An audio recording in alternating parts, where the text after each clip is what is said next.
अमृता आप सबके प्रतापगढ़ के पावन धरती से नमस्ते प्रणाम करते ही आप सबके सामने ननद और भाभी वाला एक मजाकिया गीत लाई गाय आई आई आई हमको बड़ी हैरानी हमारे भाभी कैसे मोटानी हो।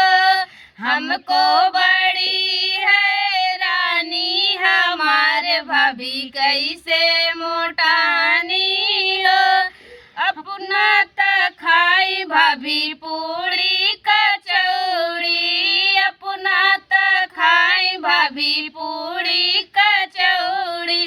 भैया को देवे दाल पानी हमारे भाभी कैसे मोटानी हो। भैया को देवे दाल पानी हमारे भाभी कैसे मोटानी हो। हमको बड़ी हैरानी हमारे भाभी कैसे मोटानी हो। हमको बड़ी हैरानी हमारे भाभी कैसे मोटानी हो। अपना नहाई भाभी डबे और पियर से, अपना नहाई भाभी डबे और पियर से। भैया को देवे खाली पानी हमारे भाभी कैसे गोरानी हो। भैया को देवे खाली पानी हमारे भाभी कैसे गोरानी हो। हमको बड़ी हैरानी हमारे भाभी कैसे मोटानी हो।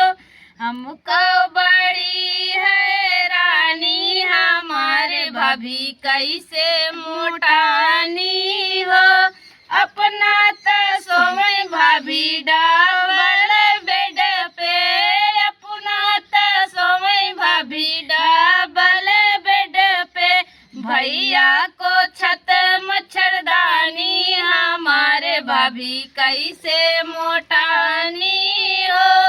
भैया को छत मच्छरदानी हमारे भाभी कैसे मोटानी हो।